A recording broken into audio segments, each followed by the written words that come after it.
साथियों, आज हम लोग डिस्कस करेंगे बेसिकली स्ट्रोक के बारे में। और स्ट्रोक एक तरीके से ये एक कॉमन मेडिकल इमरजेंसी है एक तरीके से। क्योंकि अगर पेशेंट को टाइमली अगर हॉस्पिटल में ना पहुंचाया जाए तो उस केस में क्या होता है कि पेशेंट का जो ब्रेन टिश्यू वो परमानेंटली डैमेज हो सकता है। तो जितना जल्दी आप पेशेंट को हॉस्पिटल में पहुंचा देंगे उतना जल्दी जो है पेशेंट की रिकवरी हो सकती है। बेसिकली हमने इसलिए कहा क्योंकि अगर अगर मान लीजिए कि किसी को अगर स्ट्रोक हुआ है तो उसमें सिम्टम आना स्टार्ट हो जाता है। तो अगर पेशेंट को हम टाइमली पहुंचा देंगे तो उस केस में रिकवरी हो सकती है। क्यों हो सकती है? क्योंकि होता क्या कि हमारे जो ब्रेन टिश्यू है उस ब्रेन, क्योंकि अब स्ट्रोक को समझने से पहले अभी हम लोग पढ़ेंगे कि दो तरह का एक तरीके से स्ट्रोक होता है। एक तो इस्चेमिक स्ट्रोक होता है और एक हेमरेजिक स्ट्रोक होता है। तो इस्चेमिक स्ट्रोक और हेमरेजिक स्ट्रोक भी अभी हम लोग डिटेल में पढ़ेंगे। और उससे पहले थोड़ा सा हम लोग समझें, क्योंकि हार्ट अटैक और स्ट्रोक में काफ़ी सिमिलरिटी है, तो इसलिए थोड़ा सा आप हार्ट अटैक भी समझ लें तो उसके बाद में स्ट्रोक के बारे में। तो हार्ट अटैक थोड़ा सा हम बेस ले लेते हैं। बेसिकली जैसे हार्ट अटैक में भी क्या होता है कि पेशेंट का जो हार्ट है ना, अब इस हार्ट में जो आर्टरी होती है कोरोनरी आर्टरी, उस कोरोनरी आर्टरी के द्वारा ब्लड का जो डिमांड है वो पूरा होता रहता है। लेकिन अगर नॉर्मल कोरोनरी आर्टरी यहाँ पे कोई ब्लॉकेज वगैरह नहीं है तो उस केस में डिमांड तो पूरा होता ही रहेगा। या पेशेंट कोई भी एक्सरसाइज कर रहा हो या दौड़ धूप में कोई है ना दौड़ लगा रहा हो तो उस केस में उसको कोई दिक्कत नहीं होती है। बट पेशेंट में अगर माइनर ब्लॉकेज हो, है ना, कहीं पे भी अगर ब्लॉकेज हो गया हो, कितना ब्लॉकेज डिपेंड करता है कितना परसेंट है। अगर मान लीजिए कहीं ब्लॉकेज है तो उस केस में क्या होता है कि हाइपोपरफ्यूजन होने लगता है, यानी इस टिश्यू को उतना ऑक्सीजन न्यूट्रिएंट्स नहीं मिल पाता है।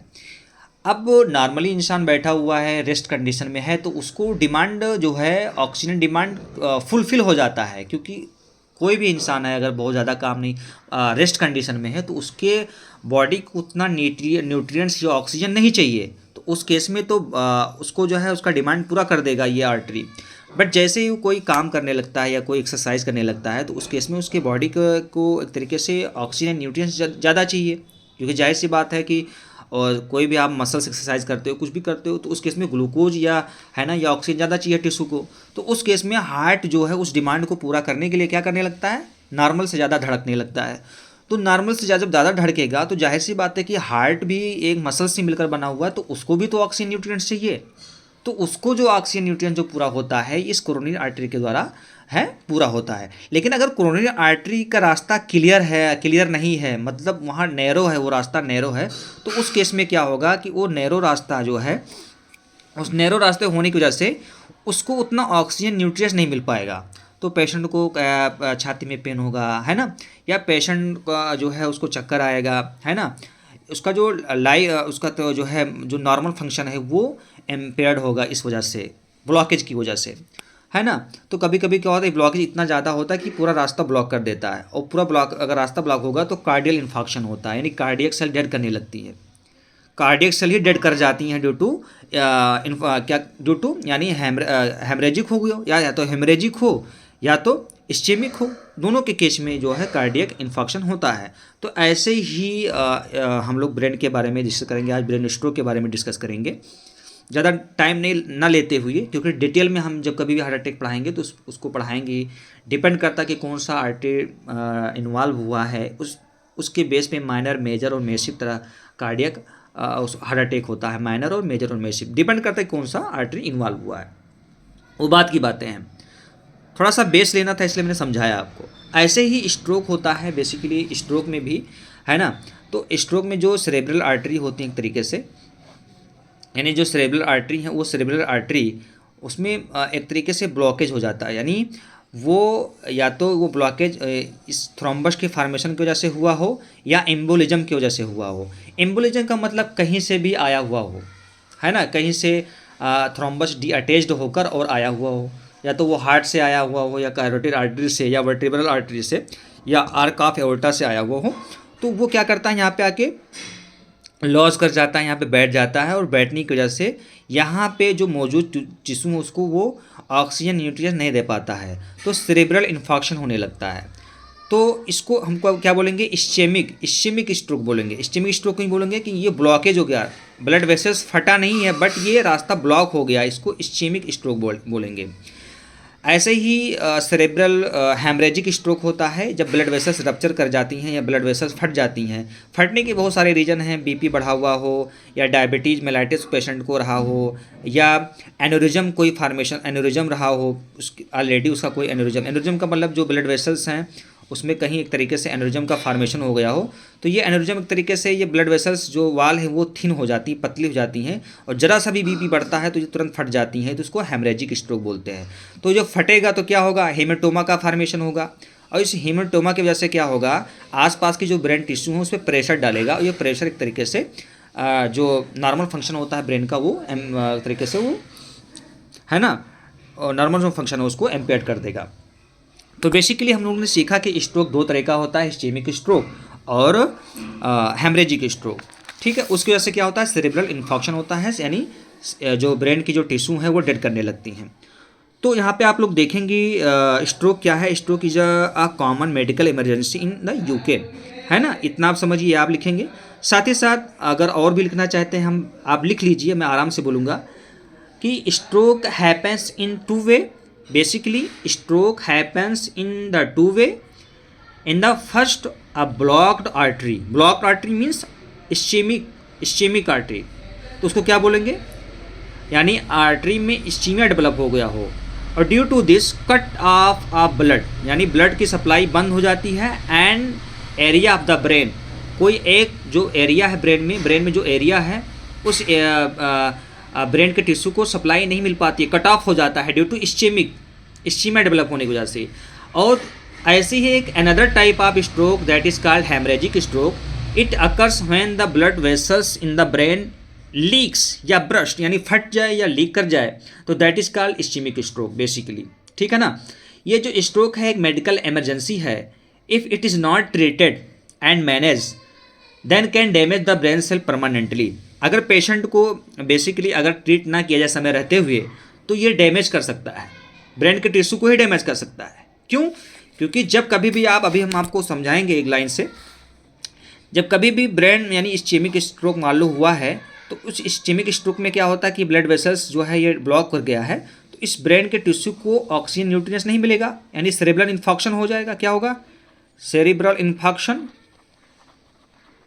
लेकिन यहाँ पे कोलेटरल वेसल्स होती हैं, अगर एडिक्वेट कोलेटरल वेसल्स हैं तो इसके डिमांड को ये पूरा करती हैं, लेकिन इतना नहीं कर पाती हैं, इसको एक्टिव फॉर्म में यानी इसको मरने से बचा सकती हैं, है ना, इसको मरने से बचा सकती हैं, यानी अलाइव जिंदा रखेंगी ये कोलेटरल ब्लड वेसल्स, यानी अगर एडिक्वेट है तो। साथ ही साथ पेशेंट का जो ये इस्चेमिक स्ट्रोक हुआ है इसको मेडिसिन के द्वारा या थ्रोम्बेक्टोमी के द्वारा, है ना, इसको दूर कर दिया जाए, है ना, तो ये दोबारा से एक्टिव हो सकती हैं। पेशेंट को मतलब समय रहते ही हॉस्पिटल पे पहुंचा दिया जाए। तो दो चीज़ हुआ, या तो एडिक्वेट कोलेटरल वेसल्स हो तो उस केस में भी ये ब्रेन टिश्यू डैमेज नहीं करेगा, लेकिन अगर इन एडिक्वेट, ऐसे लोग जिसमें कोलेटरल वेसल्स इन एडिक्वेट हो तो उस केस में क्या होगा कि ये जो इन एडिक्वेट वेसल्स है इसको अलाइव नहीं रख पाएगा, ब्रेन के टिश्यू को अलाइव नहीं रख पाएगा, जिसकी वजह से ये परमानेंट डेड कर सकता है, सेरेब्रल इन्फॉक्शन हो सकता है। तो इसलिए पेशेंट को ज़्यादा से जल्दी आप अगर हॉस्पिटलाइज कर दे तो पेशेंट को बचाया जा सकता है। ठीक है ना। अब हम लोग पढ़ेंगे इन्फॉक्शन होता कैसे है। बेसिकली पहले हम डिस्कस करेंगे ischaemic stroke then haemorrhagic stroke. Basically आप ये देखिए जो लाइन लिखा हुआ है, cerebral infarction is usually due to atherothromboembolism, यानी जो इन्फॉक्शन होता है सेरिब्रल क्यों होता है ज़्यादातर मोस्टली एथ्रोथ्रोम्बोएम्बोलिज्म, यानी एम्बोलिज्म का, यानी कहीं पे भी हार्ट में या कैरोटिड आर्टरी में, है ना, या वर्टिब्रल आर्टरी में या आर्क ऑफ एओर्टा में कहीं पे भी अगर वो जो क्लॉट है वो क्लॉट टूट कर और जाके सेरेब्रल आर्टरी में जाके बैठ जाए तो दैट इज़ कॉल्ड एम्बोलिज्म। या ब्रेन के टिश्यू में, ब्रेन के आर्टरी में ही खुद थ्रोम्बस का फॉर्मेशन हो जाए, that is called in situ thromboembolism, in situ thrombosis, है ना, या तो कहीं से आया हो या तो खुद बन गया हो लोकल, तो that is called thrombosis. Okay, तो cerebral infarction is usually due to atherothromboembolism. The source of embolism can be the heart, particularly when there is the AF या ruptures of large artery, atherosclerosis and subsequent thromboembolism. ठीक है, इतना आप लिखेंगे। साथ ही साथ है ना, ये कहाँ से अभी आ सकता है, from the carotid artery, vertebral artery, arc of aorta, ठीक है ना, या इंस्टिट्यू थ्रोम्बोसिस, या तो ब्लड में यानी जो सेरेब्रल आर्टरी वहाँ पे थ्रोम्बस का फॉर्मेशन हुआ। तो अगर थ्रोम्बस का फॉर्मेशन हुआ तो उसकी वजह से क्या हुआ, अगर कहीं थ्रोम्बस का फॉर्मेशन हुआ तो ये क्या होगा, ये रास्ता कैसा हो जाएगा, नैरो हो जाएगा, ऑक्लूजन होगा। तो ऑक्लूजन की वजह से क्या होगा कि ऑक्लूजन ऑफ स्मॉल परफोरेटिंग, है ना, तो उसकी वजह से क्या होगा कि जब रास्ता नैरो हो जाएगा तो सफिशिएंट मात्रा में ऑक्सीजन न्यूट्रिएंट ना मिलने की वजह से सेरेब्रल इन्फॉक्शन होगा। ठीक है ना, आई बात समझ में। साथ ही साथ infarction can also be the result of low arterial flow, यानी आर्टेरियल फ्लो, यानी कहने का मकसद ये है कि जितना ब्लड वॉल्यूम, यानी ब्लड वॉल्यूम जितना ऑक्सीजन या न्यूट्रिएंट जितना ब्लड चाहिए ब्रेन को उतना ना मिल पाए, तो यानी हाइपोपरफिन होने की वजह से भी इन्फॉक्शन हो सकता है। फॉर एग्जांपल सीवियर हाइपोटेंशन, बहुत ज़्यादा बीपी डाउन कर जाए, या हार्ट फेल कर जाए, या सीवियर डिहाइड्रेशन हो जाए, या ऐसे लोग जिनमें वेसल्स इन्फ्लामेशन हो, है ना, जैसे फॉर एग्जांपल चिल्ड्रेन या एडल्ट, है ना, इन चिल्ड्रेन, या वेस्कुलाइटिस यानी वेसल्स की कोई बीमारी हो, या माइटोकांड्रियल डिजीज़, तो उस केस में भी सेरेब्रल इन्फॉक्शन हो सकता है। फिर आप यहाँ पे लाइन देखेंगे कि after the occlusion of a cerebral artery, अगर सेरेब्रल आर्टरी ऑक्लूड यानी ऑक्लूजन हो गया अगर उसमें, तो the supply of oxygen and glucose and other nutrients to tissue falls down, यानी ये एक तरीके से न्यूट्रिएंट्स या ऑक्सीजन जो है वो नहीं मिल पाता ऑक्लूजन होने की वजह से। और जब ऑक्लूजन हो गया तो क्या होगा, neuron function begin to fail, यानी जो नॉर्मल फंक्शन होता है न्यूरॉन्स का वो फेल कर जाएगा। If there are adequate collateral vessels, अगर ऐसे लोग जिसमें पर्याप्त मात्रा में कोलेटरल वेसल्स हैं, यानी आसपास में जो वेसल्स हैं वो पर्याप्त मात्रा में हैं, तो उसकी भरपाई को फुलफिल करेंगी, यानी वो मेंटेन रखेंगी, इतना मेंटेन रखेंगी ताकि न्यूरॉन डैमेज ना होने पाए, उसको अलाइव रख सकती हैं, बट एक्टिव फॉर्म में नहीं रखेंगे, अलाइव रखेंगी। तो आपको हॉस्पिटल पहुंचा दीजिए पेशेंट को, और जो सोर्स है इस्चेमिक स्ट्रोक का या हेमरेजिक स्ट्रोक का उसको आप मैनेज करिए, साथ ही साथ पेशेंट दोबारा से वो नॉर्मल हो सकता है। लेकिन ऐसे लोग जिनमें हॉस्पिटल या तो आप समय से ना पहुंचा पाएँ, या ऐसे लोग जिनमें इनएडिक्वेट कोलेटरल वेसल्स हो, है ना, यहाँ पे लिखा हुआ है कि ऐसे लोग जिनमें इनएडिक्वेट कोलेटरल वेसल्स हो, तो उसमें क्या होगा, यहाँ पे पहले पूरा पढ़ लीजिए, normal blood flow and maintain reduced blood flow that keeps tissue alive but not active, यानी टिश्यू को अलाइव रख सकता है। Cerebral tissue begin to die if there are inadequate collateral vessels, अगर ऐसे लोग जिसमें इनएडिक्वेट कोलेटरल वेसल्स हैं तो उसमें टिश्यू डैमेज कर सकता है, परमानेंटली डैमेज कर सकता है, या पेशेंट के जो इस्चेमिक स्ट्रोक हुआ है उसको रीओपेंट ना किया जाए, दोबारा से उसका जो थ्रोम्बस का फॉर्मेशन हुआ है उसको है ना ट्रीट ना किया जाए समय रहते ही, तो परमानेंटली पेशेंट का जो ब्रेन का टिश्यू है वो डैमेज कर सकता है। तो ये आपको समझ में आना चाहिए। तो बाय एंडोजिनस यानी तुरंत उसको थ्रोम्बोलिसिस के जरिए या थ्रोम्बोलिटिक मेडिकेशन के जरिए या थ्रोम्बेक्टोमी के जरिए उसको ट्रीट किया जाए, है ना, आई बात समझ में। उसके बाद में क्या होता है कि अगर आप समय रहते उसको ट्रीट कर देंगे तो जो पेशेंट है वो सर्वाइव कर जाएगा the acute stage of infection. अगर एक्यूट स्टेज है इन्फेक्शन का, यानी सेरेब्रल इन्फेक्शन अभी बहुत समय नहीं हुआ है, एक्यूट स्टेज में है, तो हीलिंग तुरंत होगा, और साथ ही साथ उसका जो न्यूरॉन्स है वो दोबारा से एक्टिव फॉर्म में आ जाएगा, और साथ ही साथ पेशेंट है ना नॉर्मल अपना काम करेगा, है ना। तो समय रहते ही अगर एक्यूट इन्फेक्शन हुआ है तो रिकवरी जल्दी हो पाएगी, अंडरस्टैंड। साथ ही साथ हम लोगों ने हमने अभी देखा सेरेब्रल इन्फेक्शन ही पढ़ रहे हैं, तो उसमें इस्चेमिक होता है और सेरेब्रल हेमरेजिक होता है। हेमरेजिक देख लीजिए बेसिकली जो हेमरेजिक है, the commonest cause of intracerebral hemorrhage is the rupture of small blood vessels. जो एक तरीके से ब्रेन टिश्यू में जो यानी जो ब्रेन है, ब्रेन में जो स्मॉल ब्लड वेसल्स होती हैं उसके रप्चर होने की वजह से भी ये कॉमन कॉज होता है। Small vessels can be damage bye hypertension. अगर बीपी फ्लक्चुएट कर रहा है, उसका बीपी जो है मेंटेन नहीं है, अचानक बीपी बढ़ जाए तो उस केस में जो स्मॉल वेसल्स है वो रप्चर कर सकती हैं। या ऐसे लोग जिसमें कोमॉर्बिडिटी हो, बीपी का पेशेंट भी है, साथ ही साथ कोमॉर्बिडिटी और भी बीमारी है जैसे डायबिटीज़ हो, है ना, या कोई जेनेटिक काज है, या कोई कोई एनोरिज्म हो साथ ही साथ, यानी पेशेंट में एनोरिज्म का फॉर्मेशन हुआ हो। एनोरिज्म का मतलब क्या हुआ कि ये सेरेब्रल आर्टरी है, यहाँ पे एनोरिज्म का फॉर्मेशन हो गया है। एनोरिज्म यानी थिन हो जाती है ये तरीके से वाल, और उसके थिन होने की वजह से ये रप्चर कर जाता है। तो ऐसे केस में भी जो है देखा जाता है। तो रप्चर ऑफ यानी कोई एबनॉर्मलिटी हो उसके ब्लड वेसल्स में, ठीक है ना। Hemorrhage lead to harm by direct pressure of the hematoma. अब हेमरेज हुआ तो क्या होगा, हेमरेज होगा तो क्या होगा कि ब्लड वेसल्स से जो ब्लड है लीक कर जाएगा, और यहाँ हेमेटोमा का फॉर्मेशन होगा। और हेमेटोमा क्या करेगा, आसपास की जो ब्रेन टिश्यू है, आसपास की जो ब्रेन टिश्यू है उस पर प्रेशर डालेगा, यानी जो नॉर्मल फंक्शन है ब्रेन का वो नहीं हो पाएगा, ठीक है ना। तो hemorrhage lead to harm by direct pressure of the hematoma which can continue to grow after presentation, और ये कंटिन्यू बढ़ता जाएगा। और ये जो मास है इफेक्ट फ्रॉम सराउंडिंग एडिमा, और एडिमा बनाएगा, साथ ही साथ क्या बनाएगा, कर सकता है इन्फ्लामेशन क्रिएट करा सकता है। जो कैसे इन्फ्लामेशन होगा, जो ब्लड टिश्यू हैं वो उनमें एक तरीके से डिगार्डेशन होगा, वो एक तरीके से टूटेंगी, तो उससे इन्फ्लामेशन बढ़ेगा। Hemorrhage recovers with the resorption of blood products, यानी हेमरेज को रिकवरी की जा सकती है अगर वो समय रहती उसको जो उसका जो मेन कॉज है उसको हटा दिया जाए, ठीक है ना। आए बात समझ में।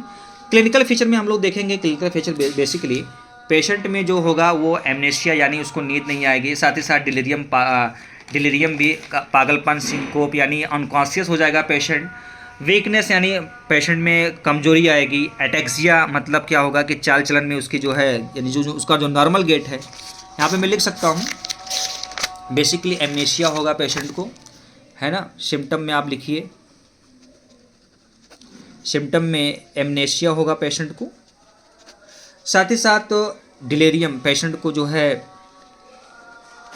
पागलपन, जो उसकी जो नॉर्मल जो मेंटल है वो एक तरीके से मेंटल रिटार्डेशन या है ना, पागलपन यानी, साथ ही साथ सिंकोप, अनकॉन्शियस रहेगा पेशेंट में वीकनेस रहेगा, साथ ही साथ उसका जो नॉर्मल गेट है वो एम्पेयरमेंट ऑफ गेट, यानी जो नॉर्मल चाल चलन है उसका जो सही से है ना चल नहीं पाएगा, यानी एटैक्सिया उसको बोलते हैं। डिप्लोपिया यानी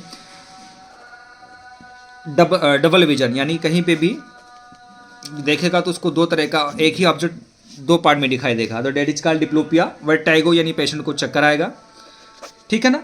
साथ ही साथ हम लोग अगर देखें तो रिस्क फैक्टर सबसे ज़्यादा अगर है, एटोलॉजी अगर हम लोग लिखना चाहते हैं तो एटोलॉजी में बेसिकली एज पे भी डिपेंड करता है स्ट्रोक, है ना। यानी स्ट्रोक जो है बेसिकली एज पे भी डिपेंड करता है। एज है यहाँ पे देख लीजिए, एज अगर बहुत ज़्यादा एज है, क्योंकि एज में बढ़ने की वजह से क्या होता है कि सारे जो ब्लड वेसल्स हैं या ऑर्गन्स हैं वो धीरे धीरे वीक होने लगती है, अपना वो प्रॉपर सही काम नहीं कर पाती है, तो उसमें ट्रिगर कर सकता है ये स्ट्रोक। साथ ही साथ अगर मेल की बात करें तो सबसे ज़्यादा कॉमन होता है मेल में ऐसे लोग जिनका बीपी नॉर्मल नहीं होता है, ब्लड प्रेशर बढ़ने की वजह से भी स्ट्रोक देखा गया है। स्ट्रोक देखा नहीं होता है, मतलब रिस्क फैक्टर है, ब्लड प्रेशर अगर हम मेंटेन नहीं रखते हैं तो उसमें स्ट्रोक हो सकता है पेशेंट में। सिगरेट स्मोकिंग, धकाधक सिगरेट पी रहे हैं तो उस केस में भी स्ट्रोक हो जाता है, क्योंकि सिगरेट स्मोकर में होता क्या है कि जो ब्लड वेसल्स होती हैं वीक हो जाती हैं, जिसके वजह से क्या होता है कि एथेरोस्क्लेरोसिस यानी फैट का डिपोजिशन होने का चांस ज़्यादा होता है, तो उस केस में भी ब्लड फट सकती है या उसमें इस्चेमिक यानी इस्चीमिया डेवलप हो सकता है। साथ ही साथ जिनमें अनकंट्रोल्ड लिपिड प्रोफाइल, अगर वो लिपिड यानी अनकंट्रोल्ड, यानी कहने का मकसद यह कि एलडीएल जो कोलेस्ट्रॉल होता है वो ज़्यादा बढ़ा हुआ हो, ट्राइग्लिसराइड ज़्यादा बढ़ा हुआ हो, तो उस केस में भी स्ट्रोक देखा गया है। डायबिटीज़ मेलाइटिस के केस में भी, डायबिटीज़ मेलाइटिस अनकंट्रोल शुगर, है ना, अगर ज़रूरत से ज़्यादा अगर ब्लड में शुगर घूमता रहेगा तो कहीं ना कहीं ब्लड वेसल्स में जाके और ब्लड वेसल्स को इंजरी करेगा, और साथ ही साथ इंजरी करने की वजह से, है ना, तो साथियों, हाँ, तो मैंने बताया कि आपको एलडीएल कोलेस्ट्रॉल बढ़ा हुआ हो, डायबिटिक मेलाइटिस के केस में कैसे होता है कि अनकंट्रोल्ड जो शुगर होता है कहीं ना कहीं वो जाके ब्लड वेसल्स में, है ना, ये जो ब्लड वेसल्स है, इस ब्लड वेसल्स में ये शुगर एक तरीके से इंजरी काज कराता है, और ये जो शुगर बढ़ा हुआ है ना, इंजरी काज कराता है। तो यहाँ पे क्या होता है कि ये फैट आके बैठने लगता है, तो ये एथेरोस्क्लेरोसिस करा सकता है। तो इसकी वजह से भी स्ट्रोक देखा गया है ना, स्ट्रोक होता है मतलब। साथ ही साथ सीकेडी के केस में क्रोनिक किडनी डिजीज ऐसे पेशेंट में बहुत सारा बीमार हो, क्रोनिक किडनी बीमारी हो, यानी इसको बोलते हैं सीकेडी। तो होता क्या है ये भी समझिए कि अगर पेशेंट में सीकेडी का होगा तो होता क्या है कि उसमें जो सीकेडी होने की वजह से बीपी बढ़ जाता है। क्यों? क्योंकि जो एंजियोटेंसिनोजन है, जो प्रोसेस पूरा होता है ना, उसकी वजह से बीपी बढ़ जाता है। हाइपोपरफ्यूजन होने की वजह से किडनी जो होती है वो अपना एंजियोटेंसिन या रेनिन का फॉर्मेशन करती है, फिर एंजियोटेंसिन, और ये बीपी को बढ़ा देता है। ऐसे लोग जो एक्सेसिव अल्कोहल इंटेक करते हैं तो उस केस में भी देखा गया है। साथ ही साथ पॉलीसाइथेमिया यानी आरबीसी का काउंट बढ़ा हुआ हो, है ना, ये इस केस में भी देखा गया है। तो ये रिस्क फैक्टर हो सकता है। साथ ही साथ अगर हम हेमरेजिक स्ट्रोक की बात करें तो हेमरेजिक स्ट्रोक में जो सबसे ज़्यादा देखा गया है ना, वो स्मॉल वेसल डिजीज यानी जो वेसल्स है वेस्कुलाइटिस के केस में, है ना, देखा गया। साथ ही साथ एमिलॉइड एंजियोपैथी यानी ब्लड वेसल्स में एमिलॉइड का डिपोजिशन होने की वजह से भी देखा गया। एम्पेयर्ड ब्लड क्लॉट यानी उनका जो ब्लड क्लॉट का जो नॉर्मल फिनोमिना होता है वो ना हो, है ना, ब्लड क्लॉट नहीं ना होता हो, यानी थ्रोम्बोफिलिया। एंटी कोगुलेंट थेरेपी कोई चल रही हो ऑलरेडी, थ्रोम्बोसाइटोपिनिया, प्लेटलेट्स काउंट हो, है ना, थ्रोम्बोलाइटिक थेरेपी पेशेंट में ऑलरेडी चल रही हो, तो उस केस में भी जो है हेमरेजिक स्ट्रोक देखा गया है। साथ ही साथ वेस्कुलर एनोमली कोई हो, यानी ब्लड वेसल्स में कोई एनोमली हो, जैसे एनरिज्म की वजह से भी इस्केमिक स्ट्रोक देखा गया है। साथ ही साथ अगर हम बात करें, अभी हमने देखा ये सारी चीज़ें, उसके बाद में हम इसके मैनेजमेंट के बारे में डिस्कस करेंगे। जिस तरह हम लोगों ने देखा कि दो तरह का स्ट्रोक होता है, इस्केमिक स्ट्रोक और हेमरेजिक स्ट्रोक। तो पहले हम न्यूरो इमेजिंग के जरिए, यानी जो न्यूरो इमेजिंग यानी सीटी स्कैन या एमआरआई के जरिए तो इन्वेस्टिगेशन कराएंगे, सीटी स्कैन कराएंगे, एमआरआई कराएंगे, यानी क्या क्या कराएंगे इन्वेस्टिगेशन में पहले तो देखेंगे, क्योंकि मैनेजमेंट डिपेंड करता है कि किस टाइप का स्ट्रोक है। तो सबसे पहले हम लोग सीटी स्कैन कराएंगे, साथ ही साथ एमआरआई कराएंगे, है ना, ईसीजी भी कराएंगे पेशेंट का, कहीं ऐसा तो नहीं कि हार्ट की प्रॉब्लम की वजह से हुआ हो। ब्लड टेस्ट भी कराएंगे, साथ ही साथ सीआरपी भी कराएंगे। सीआरपी यानी इन्फ्लामेशन मार्कर है, इन्फ्लामेटरी मार्कर है। इलेक्ट्रोलाइट्स देखेंगे, है ना, कि कोई ऐसा तो नहीं कि इलेक्ट्रोलाइट डिस्टर्बेंस है। तो ये डिपेंड करता है कि किस पहले तो हम इन्वेस्टिगेशन कराएंगे, उसके बाद में हम मैनेजमेंट देखेंगे, क्योंकि मैनेजमेंट कब डिपेंड करता है डायग्नोसिस पे, किस टाइप का स्ट्रोक हुआ है, ठीक है ना। उसके बाद में हम लोग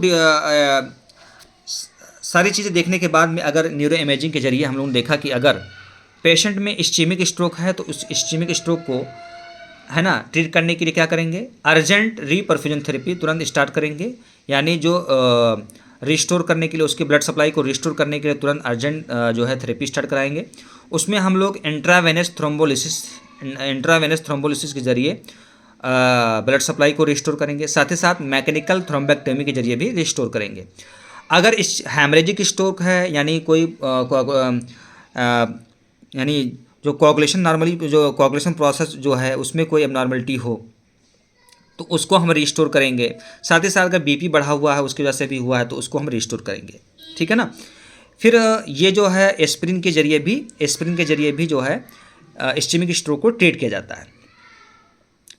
साथ ही साथ जो ये चीज़ें हैं उसको देखने के बाद हम आइडेंटिफाई करेंगे कि मेन कारण क्या है स्ट्रोक का, उसको ट्रीट किया जाएगा, साथ ही साथ उसको बचाया जाएगा। सेकेंडरी प्रिवेंशन का मतलब मेंटेन रखा जाएगा, पेशेंट का बीपी मेंटेन रखा जाएगा, शुगर मेंटेन रखा जाएगा, या पेशेंट को जो डैमेज है, जो तरीके से सेरेब्रल इन्फेक्शन यानी जो हुआ है वो परमानेंटली, यानी कहने का मकसद ये है कि आइडेंटिफाई करेंगे कि मेन कॉज क्या है, और साथ ही साथ सेकेंडरी प्रिवेंशन यानी सेकेंडरी बचाव भी करेंगे।